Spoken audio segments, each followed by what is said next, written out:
Зохиолч Дэс Тэнүн 100 дамнасан хайр 4-р бүлгийн 24-р хэсэг. Эрчүүд сэлэнд маш талтай ханддаг. Биелэгжүү нэр хүндтэй айлын охин болохоор ч тэрөө бүгд л саймшран үйдийнхийнхэн төдийгүй ахмад наснууд хүртэл хайр илэрхийлж ирсэн. Харин сэлэнд ганц хоёроос бусд нь огт таалагдаагүй бөгөөд үеийн хоёрч залуудаа уурхиж үзсэн ч зам нийлээгүй. Эремийн харцааг тэр мэднэ. Гэрт нь энэ тухай өгүүлсэн нууц судруудч бий. Ер нь бол энэ тал дээр онлын маш их мэдлэгтэйж яг амьдрал дээр тэр сайхныг нь одоо хүртэл амсаж үзсэнгүй. Гэтэл халах Монгол эрийг хармагцал хамаг биеийг нь халуун цус буцлах шиг болон зүрх нь учиргүй хурдтай цохилжээ. Хизээч хинээс ч ийм догдлол авч үзсэнгүй. Ямар сайндаа л дотн найз хулангаасаа хүртэл харамлах үлээ дээ. Яг одоо тэр залуу дэрэгд нь маш ойрхон байна. Сэлэнгийн нүүрүүд халуу дүүгэн хөхнийхэн товч эрвэгнэн сарнайн дэлбэнд чимчим лугшин нойтгоноод ирэв. Дөлийн толгой руу хийж байсан усаа санаандгүй пал хийдэл асгаж орхиод гэнэт сэхэрэн "Өө яана" гэх үед цочин өндөөсөн дөлтөө баргал тэврэлцчихдөхөө. Хөхөвчгүй нэмгэн цамцтай байсан сэлэнгийн ингэр шүргэн элбэж өнгөрсөн булчинлаг зээжинд дур хүсэл нь туйлдаа хүртэл ассан ч дөл хөндөрөн холдсноо. "Зүгээрээ харин ч гой сэрэгчлээ. Ундах минь" гээд цунайсаар хээвнийг цаашлан залгаа жижиг өрөө рүү орчихов. Энэ нь сэлэнг бүржих бишрүүлж орхисон тул эм хүний бяцхан зал хэрэглэхээр шийдэн түр азнан бодол хийснэ. "Аха, хоёулаа пич уух уу? Нойронд маш сайн" гэж зүрх алтан шивнэлээ.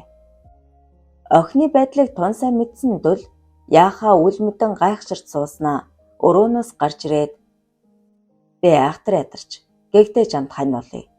Нэг болцолтой" гээд инээхэд сэлэн санд минь толгой дахив. "Эрээн тэгэхэд хонох бахаа. Та хоёр луу дайрдаг нөгөө дээрэмчин зүгтчхаж би тэрийг олмоор байна. Чи надад боломж гаргаж өгөөрэй" гэлээ. Үнэн дээр зам болоод хэдэн туслахыг нь долгорын хүмүүс өдөөд эд бат хийчихсэн гэдгийг дөл мэдэгч зориуд ингэж худлаа хэлжээ. Зүрхэн хайрт хулна нь бараг гар сунган мойрхон байгааг мэдрвч сэлэнд аятал засах нь үнэхээр чухал. Тэд ширээнд суугаад шилтэй пижүү залглан хэсэг ярилцлаа. Догтлож сандарсан сэлэн бараг 2 шилийг уучхаад зориг нь ор бололтой "Аха, танд хайртай хүн байсан гэсэн. Та дурсдгүй" гэхэд дөл мушалзан үргэлж дурсдаг. Цаг, мөч, хорон бүрт. Хэзээ нэг өдөр уулзсан ч гэж итгэдэг. Сэлэнгийн урам хугарсан ч цөхөрсөнгүй. "Өдөрт хүнтэй суучхавц. Гэтэл та дөл дүрс хийсэн ч тийм байсан ч би харилнаа. Хархан багасаа л бид хоёр үерхэж дотносож явсан. Муу хүмүүсийн балгаар холдсон. Гэхдээ бид учрахал олно." Уртаар санаа алдах сэлэн задлаагүй пижүүлүү гар сунгахад дөл хориглон балиулаад "Сэлэн, одоо болно. Маргааш эрт хөдлөх бах. Хоёулаа авд ч мэдэгдчихвэл зэмлүүлнэ штэ" гээд охиныг дэмнэж босхон мөрөөр нь тэврэн дагуулсаар өрөө рүү нь орууллаа. Оронд төгсөн сэлэн говин үнэн алдахад дөл самбаачлан түшээд сэвхийдэл өргөн хэвтүүлчихэд "Сайхан амраарай" гэлээ. Дөлөөс өөр хэн нэгэн байсансан бол Улаанбаатарын талмаарах сайхан охины хүнжил рүү хүмүүс шурах байсан бизээ. Яг л дэнс маашиг эмзэг зөөлөн бийтэм хэмээн тэртээд өнгөрч одсон нэгэн сайхан охиныг сэмхэн дурссаар өрөөнөөс яран гарчээ. Эрээн дээрээд 2 хонсон ган зориг дандаа л шөнөөр ажлаа амжуулж байв. Тусгай даалгавар ирсэн ган зоригт өөрсдийн дуршуулууд тэр дундаа өвөр Монголын цагдаа нар зүйл бүрээр туслаж байгаа нь маш их дэм болсоор. Товлсон ёсоор Хөх хотоос ирсэн долгортой уулзсан товч мэдээлэл сонсон 20 гаруй наснд хүрээгүй охидыг гайхан харж дөөл нэрэ мөн ч зоригтой хүн шүү. Ийм эрсдэлтэй алхам хийж л байдаг. Хэмээн шогшроход долгор инэв хилэн намайг мэдэж амжаагүй байхтал энэ шүү дээ. Энэ хүүхдүүдийг заавал Монгол руу гарга гэсэн гэлээ. Ган зориг цочих шиг болсноо. Ингэхэд чи дарган юм уу? Эсвэл дөлөө? Долгор хариу хэлсэнгүй. Монголд ядуурл гарсан энэ охтыг эндэл. Гэтэл долгор сандран үгүй тэгж болохгүй. Дөл заавал аюулгүй газар хүрэх гэж гуйсан. Би амлсан юм. Тэгээд ч энэ охид хятадын иргэд бишээ. Хойд Солонгос, Тайланд, Вьетнам улсынх. Хүний 8-аар л ирсэн бололтой. Та туслаач дээ. Хэмээн шаллаа. Хэдийгээр боломж муутайч сул дорой охтыг өргөдөхгүй ээж чадсангүй. Ган зориг толгой дохимор айдснаа. Би хэл гайлынхантаа бас төмөр замынхантаа ярилцъя. Тэр хүртэл чи хамгаал гэж тушаажээ. Маргааш өдөр нь ган зориг охиноо дагуулan хооллохоор гарлаа. Рестораны цэлгэр том танхимд цонхон тусаа сууж хаад үе бугуун цагаа хялам хийн. Шүрээ тормолзон "Аваа, та яагаад байн цагаа хараад байгаа юм бэ? Хоолоо идэлтэй. Юу хүлээгээв?" гэв. Охиныхоо ажигч гарахаа занг сайшаан талархах ган зориг тажигнтал инээснэ. Би хоолоо идчихсэн. Харин чи л хүлээлгээд байна шүү дээ. Гэснээ үүдээр орж ирсэн нууц туршуулаа анзаармагц. За би түр гарч чаад ирье. Чи эндээс холдолгүй хооллож байгаарай. Гээд босоход шүрээ. Би ямар жаахан хүүхэд штэ. Дандаа л заах юм хэмээн тунирхсаар уйлдав. Ган зориг гармагц үүдэн зогсох туршуултаа тохилцоод доош подвол руу орон баруун талын хаалгыг нээвэл торгон цэрэг дөлн нүдээ эс завчин зогсох агаад гараа шанаанд аван "Нөхөр." Ган зориг юу ч эсгэлэн шууд л тэрэн авлаа. Хичнээн удаа уулзсангүй. Хин ярихан ихтэйж товч мэдээлэл солилцсноо. Нүдэндээ цээлгэнэх нулимсыг сэмарчиж амтсан ган зориг. "Дойл минь. Маш сайн ажиллаа. Чиний бүх нэр төр сэргсэн. Чамд ардын армийн дэслэг цол олгож өнгөрсөн хугацааны цалинг чинь нөхөн олгоноо. Энэ ажлаа дуусгачихвал их орондоо нэр төрдөө хөл тавинаа" хэмээн нэгэн амьсгаагаар дуржигнуулав. Гол хүнийг бараг л олсон. Бараг гэжтэй гарцаагүй мөн. Оюутан охидыг хамгаалалтанд авах ёстой шүү. Бас нөгөө жаахан охид. Тэдний тусгай вагоноор хэл гарганаа. Аль улсын ямар иргэд болохыг нь олж тогтоогоод эх оронтой нь холбогдох үз гэснээ бугуун цагаа хяламхих ган зориг. Чи дээшээ гараад хоол идчих. Цонхон талын булангийн ширээ шүү. Татгалзах хэрэггүй гэчгээд бослоо. Дөлийг ширээнэ дөхөхөд цаашаа харан суух урд үстэй эмэгтэй. "Эн чинь шүрээ вэ? Яаж ийн вэ?" "Сайн уу шүрээ?" Агдасхийн чочсон шүрээ хизээний танил хоолойг сонсмогц ухсхийн босоод эргэн харвал зүүдний ханхүү дөлн дүрээрээ инээмсэглэн зогсож байлаа. Дөрхөн зуур алмарч орхисон шүрээ сая ухааран Чи мөн үү?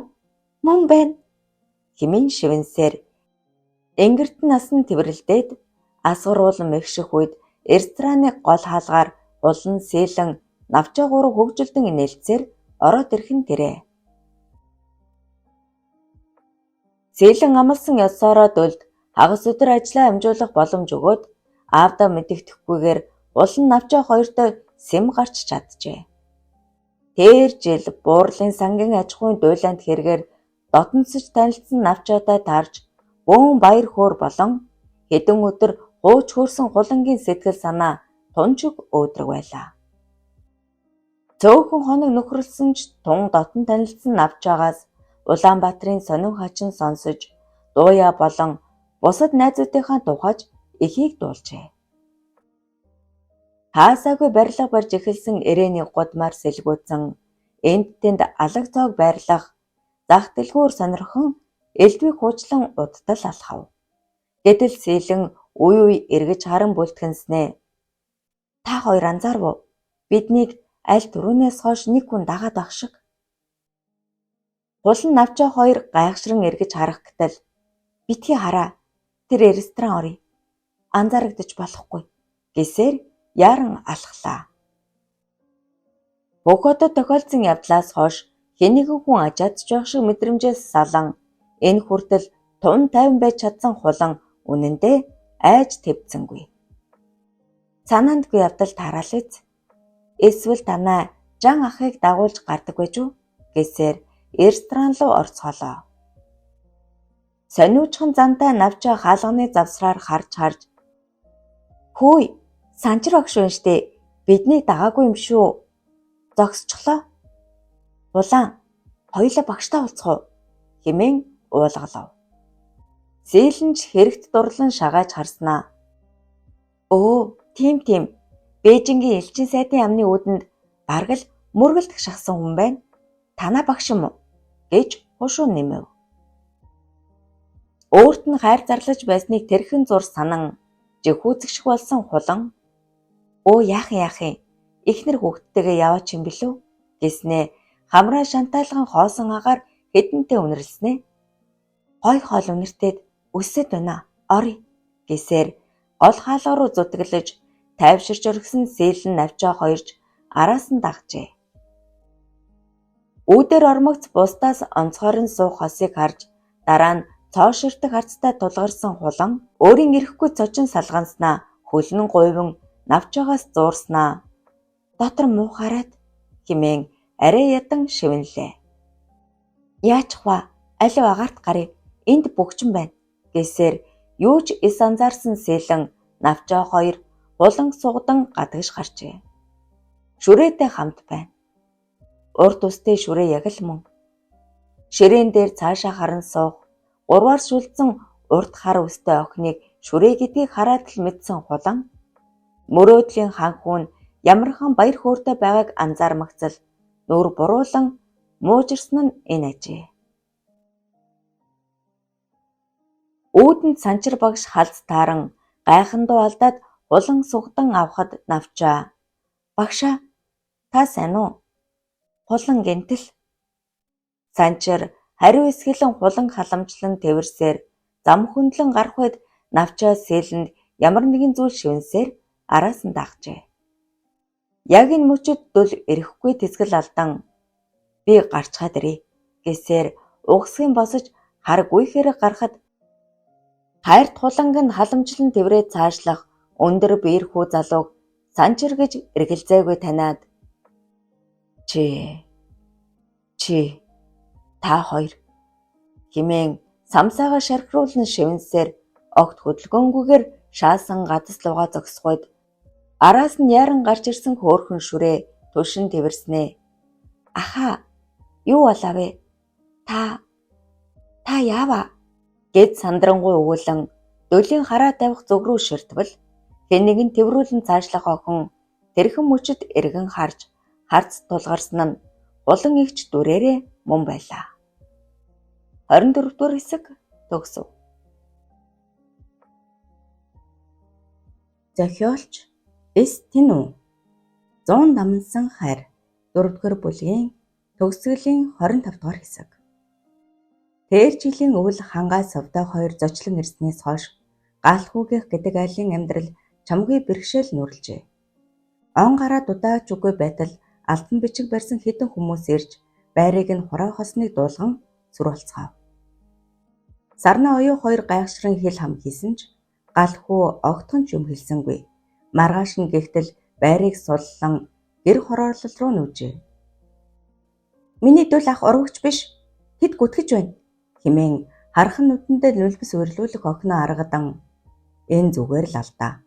Айсыг нь дагахаас өөр аргагүй. Хэсэг намжин байх нь ахад чинь тустай" хэмээн охиноо аргадах галхүү дотроо нэгийг бодож хоёрыг тунгаагаа үзээ. Тээврийн баазын дарга нь хүртэл "За галхүү ах минь, надад битгий гомдорой. Дээрээс ирсэн тушаал" гэд машиныхын түлхүүрийг авч хов. Сарнаагч бас ажлаас нь халжээ. Хурааж хуримтлуулсан хөрөнгөгүй галхуу сарнаа хоёр нэг хэсэг тун их твдэв. Өвлийн хүйтэн эд тажигнаж байгааг ч хэлэх үү. Гэхдээ хаяа хинээс ч бүүмэд баг цаг тусламж ирээд байсан тул хүүгээ сайн яваа юм байна гэж итгэсэн галхуу сарнаа хоёр олдсон ямар ч ажлыг хийх болж зөвхөн охиныхоо төлөө зүтгэж эхэлжээ. Уландаа загтлаар харилцах болсон оюу аль болох эерэг талаас нь бичин ахыхаа тухайч нууж хаалгүй бүхнийг хэлжээ. Сүүл рүүгээ хуланч нааштай хандан ганцхан дүлт хайртай гэдгээ цугулзуулах болов. Санаа амарсан оюу хичээлдээ шамдан спортоор хичээллэн 2 жил өнгөрөхөд бие хаан улам урган төлдсөөр ах шигээ өндөр гойлог биетэй нэвчвт харсан харцтай үзэгсэлэнтэй хөөрхөн охин болжээ. Дууяатай үйзээгүй нөхөрлөх явцдаа ахт нь сэтгэл алдарсныг багаар холдуулсаар мартагнуулж чадав. Дууяач амьдралын үнэнд гүйцэгдснээ ойлгоод "Оюу, найз нэг буруу юм хийсэн. Энэ зургийг би ахын чинь өнөглөхнээс олсон юм боловч хуланд хэлээгүй. Одоо чи авдаа" гэд хуучны зураг өгчээ. Хайр сэтгэлд ямар буруу байх вүлээ дээ. Оюуч зэмлэж буруу шаасангүй. Тэд одоо ч сайн найзууд хിവэрэ.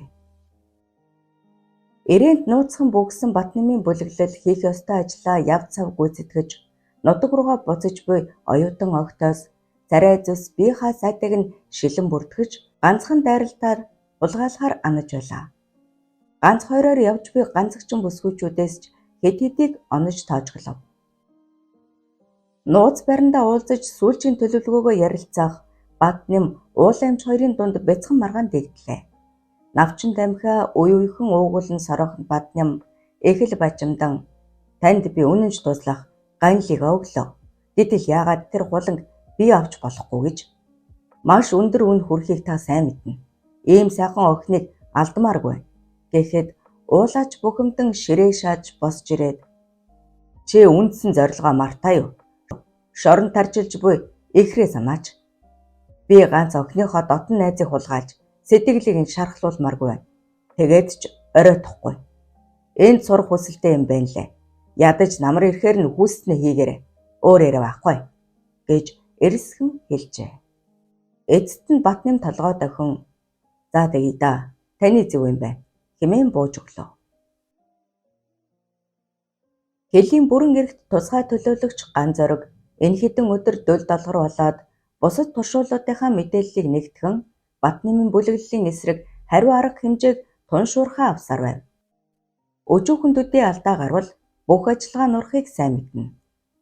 Зүүн Азийн огтыг сайтар нууцлан тусгай вагоноор хоошоо гаргахаар ярьж хийдсэн төдийгүй ирээнээр нэг тарчсан оюутан огтыг ч анхаарлаасаа холдуулсангүй. Гэхдээ тун хүнд тун хэцүү ажил юм. Санги хурандагийн насаараа ирсэн хятадын тагнуулчдын гол толгойлогч нь Батнам биш, энгийн эмчийн дүрд хувирсан уулаа гэдгийг ажигч Гэрхадөл мэдж чадсан аж. Тэгэхээр Батнам уулаа хоёрыг саадгүй хэл нэвтрүүлье.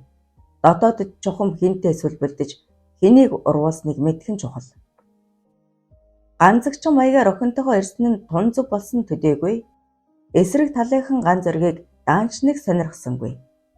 Шудраг үнэнч зантай ган зориг ганц буруу зүйл хийхээр зорьсон нь охин шүрээгээ дур мэдэн дөлтөө уулзуулсан явдал юм. Ингээд ч зогсохгүй санчрын тухай долгороос мэдэж маш шуурхай хөдлөн рестораны гадна бяцхан жүжиг бэлдсэн нь байгаа тун оновчтой онлоо. Намайг уучлаарай. Охиныхоо ирээдүг бодоод нэг л удаа шудраг бус үйлдэл хийчихлээ. Уучлаарай дөл минь. Уучлаарай. Хэмээн өөрийгөө зэмлэн буруу шаасаар рестораны эсрэг талын байрнаас гарan ирээний цагдаагийн хэсэг рүү давхижээ. Бүх зүйл хурдан болж өнгөрлөө. Шүрээг хөтөлсөөр бузан орсон дөл шил арх захиалан хэдэнтэй татаж орхив. Царай нь баяр жаргалаар бэлхэх хөөрхөн шүрээ "Хараа, ууж болж байгаа мó? Ингээд аав хаачихва" хэмээн бүлтгэнэн. Яасан ч гин томоогүй юм. Яасан ч үзэгсэлэнтэй юм. Дөлийн толгой төмөн янзын бодол эргэлдэх агаад саяхан л багтран бухимдж байсан сэтгэл нь алгуур тайвшран бүхнийг нэгтнэн ба шүүрдэн бодож үзв. сонирхолтой л давхцал. Батнэмийн дэргэд 2 жил шадарлахтаа юу эсэх сурсан билээ дээ. Хэсэг дууга хураасандол угсхийн босоод явъя, жайл бодолд буусан гэчгээд шүрээг хөтлөн гарлаа. Шүрээгийн баяр хөөр цөм хийсэн алга болж нэг л муу совин татаад явчихав. Буудалд ормогцдөл зогсоод цоригсон харцаар охиныг харж духан дээр нүнсээд би хуланд хайртай өөр хэнийгч хизээж харилж чадахгүй. Намайг уучлаарай гэчгээд үгсүггүй мэлмрүүлэх шүрээг ингэртэй наан тэрч мөрийг нь хідэнтэй элбснэ. Болгоомжтой хараарай, хожим уулзъя гэчгээд хариуж хүлээлгүй гарч тэр чигээрээ явсаар нууц баринд хүрлээ. Булгаалагдсан охтыг битүү машин цуулгаж зогссон долгор бүлтгэнэн чи юу болов вэ? Ажил чинь охид зүгээр үздэй. Оюутнууд юу болсон? Хүн хүрэхгүй байна. Өөр Монгол цагдаа нар тусалж байгаа. Тэдэнд бүрэн итгэдэгч сайн зүйл биш дээ. Гэхдээ хэсэг бодлогошрон хөмсгөө зангидаж зогсноо долгорыг бусдаас холдуулаад санчир хаанаас гараад ирэв. Рестораны гадна улсан жүжигийг чи найруулаа юу? Би одоо хүртэл албан ажлаа хувийн ярих ашигаас дээгүүр тавьж ирсэн. Та нар надад яагаад ингэж хандна вэ? Хэмээн тунчиг ууртаа дуржигнууллаа. Долгорт хэлэх үг үнэндээ байсангүй. Би л буруутай ган зориг даргад ажлын шугамар л хэлсэн. Ийм юм болно гэж үнэндээ сансангүй. Төлөө ажлаа бүү залгардуулаарай. Гоё хэмээн шивнэлээ. Дөлд бодож суух сэхээ зав үнэндээ байсангүй. Чи хулан хамгаалж чадах уу? Өрөмдөх мэд цооширдох харцнаас эрэхгүй дальдчих долгоор чадна. Харин надад итгэх болов уу? Дэснээ халаасаа авах нэгэн зураг сарвайгаад дүү чинь оюу өгсөн. Энэ чинийх гэлээ. Зургийг удаан хар зогссон дөл харандаа гарган ардан юм бичээд энийг хуланд өгөр. Тэр чамд итгэнэ. Харин чи наад хувцас соль охтыг ваган цуулгачаад Батнэм уулаа эмч дээр оч. Би явлаа. Монголд уулзъя гэчгээд явж одов. Вокзал дээр зогсох хөхөт замын үүд Улаанбаатар чиглэлийн гал тэрэг зорчигчдоо суулгаж эхэлжээ. Хаалга онгоохоос өмнө купенд орсон ганц зэрэг охиндоо хандан галт тэрэг хөдөлтөл битгий гараарай. Аав нь ажилтайг чи мэдэндээ гэхэд царайны огт хувралгүй болчихсон шүрээ дуугүйхэн толгой дохиод цонхоор хараад зогсчихов. Зүрхэн шимшрэн час хийтэл хатгуулахад үлмэдэг ярвах ганц зэрэг аав нь чадах бүхнээ хийсэн. Одоо дөлийн сэтгэл мэдэх хэрэг хэмээн бодсоор гарчээ. Саяхан л ил хул байсан вокзал тэр аяараа амарсан аятай төмөн олон бужигнын ёстой л хөл толгой нолтгоо болчихлоо. Энэ бүхний ганц зориг дутуу тооцоолжээ. Охид аюулгүй, харин оюутнууд. Нэг ажилтан амьсгаадан гүйж ирээд зорчигчд вагонд суусан. Харин 10-аад оюутан сураг болчихлоо гэлээ. Бугуун цагаа хилэмхэх зур бажимдаж эхэлсэн ганц зориг би цагдаа руу явлаа. Чи нэгэнтэй нь огт игэр бушуул гэчгээд гүйж отов. Өөр Монгол цагдаа нараас хэн нэгэн нь худалдагдсан бололтой. Ганц зориг бас л дутуу тооцоолж. Би дэн дүгэний юм а. Ёстой баларч. Тур шуулуудад л найдахаас. Тэрээр хөдөлж эхэлсэн могоонд амжид суугаад амьсгаагаа дарсаар купенд ортол шүрээ алгаваач. Эхэндээ түгшээгүйж тун удалгүй айц давтан цонхоор ширттэл дөл вагоноос үсэрсэн бололтой хар хурдаараа гүйсээр тосон ирэх машин цуухыг л харж амжижээ. Тансаг тогтчлттой тусгай купенд тугалсан Батнэм уулаа сийлэн хулан дөрөв цонхоор элдвийг харж хөөж хөөрнө. Навчин тамхи угзран хүлээчин суух Батнэм үй хулан луу шүлэнгтэн харах зураа. Нэг найз чинь хаачав тасалбаргүй байсан юм уу? Хэмээн хээвник хэлэхэд сийлэн машинаар гарна гэсэн хэл гараад л ууцалдана гэхэд уламж толгойд өгчээ. За би гарч тамхиллаа. Энд дэндүү бөгчөн байна. Дэсээр гарсан Батнэм үүдний гонхонд хүлээх дөллийн дэргэд очмогц. Бэ цаадуулт чи нэтгэхгүй байна. Вагон хөдөлсөн хойно буугаараа. Уулаа эмчийг аргална. Монголд уулзъя гэчгээд буцан алхлаа. Үнэн ч туслах жангийн асуудлаас хойш улам хашир болсон Батнам вагоны давчуу хонглоор алхаж явахдаа зэгзээс нь туранхай бүсгүйтэй тааран угийн шалиг зангаар өгөөдөн яриа өрнүүлсээр гүпэнд дагуулan орж чадлаа. Энэ бүхнийг Сэм харж амтсан дул ууж амьсгаа аван тайвшраад галт тэрэг хөдлөөд вокзалаас холдмогц хаалга онгойлгон үсэрчгэв. Машинч тосон ирж өөрөө жолоодон буцаж давхисаар ирээнээс гарan Хөх хотын замд нийллээ. Бүх зүйл тооцсон ёсоор. Эртээ тонголсон газрын наахантай бүхээгтэй машиныг гүйцэн урд нь орон шар хийтэл торомслон зогсоод гар далсаар зогсооход Дөлийг ичнээ таних Батнамын хоёр туслах буугаад ирэв. Дөл түлэх шаардлага байсангүй. Үгийн солиогоо цохиж унгаад жамтай хамтран янгинтэл хүлчгээд арын бүхээглүү шидчихв. Бүхээгт толгойндоо шуудаа углуусан 15-аас 16 хүн байх хагаад мэдээж оюутан охтууд гэдэг нь тодорхой. Би та нарыг аврахаар ирсэн Монголын тагнуулын ажилтан байна. Одоо жоохон тисчих гээд хаалгаа хаах гэтэл ахаа би шүрээ байна гэх танил хоолой цангин хант ирээ. Дөл жинхэнэ тагнуулж болжээ. Бүр хамгийн шилтгэн. Ийм бодох долгоор ундахтай арх шимэх зураа Батнамын ирээгүй ажиллагааг төвчхийн дээдээр төвчж байлаа. Боломж олдмогц уланд зургийг Сэм атгуулж амжив. Гайхширн тормолцох хулан хэлийн шалгалт өнгөрмөгц хонгил дагаарлахаар гараад хартал өөрийнх нь зураг бахан тэрэ. Ар дээр нь танил өгс дураа хагаад энэ хорвоод хулан чамаасаа өөр хэнийг ч хайрлахгүй дэл гэсэн байв. Бас доор нь саяхан битсэн бололтой дөл дээр нэмэх нь хулан тэнцүү хайр би чамдаа очино итэг хүлээ гэсэн байжээ. Улан догдолсон ч бие барьж чадлаа. Тэгэхээр энэ хчийг дөл минь явуулжээ. Намайг хамгаалахаар. Улан сэтгэл хангалуун инээмсэглсээр гүбэнд ороход долгор сэмэрж хуланж үл мэдэгхэн дохиж амжлаа. Галт тэрэг Хятад Монголын шалгалтыг өнгөрөөд замын үдэд төр зогсоход долгор говьсхийн болсноо Батнамд хандан би хүнд юм өгөх ёстой юм. Вагон хөдлөхөөс өмнө ирнэ гэчгээд гарахад хулан ихчээ хамт явъя. Би нэг найзаа олох ёстой юм. Үдэд гараад ирсэн байх. Дөл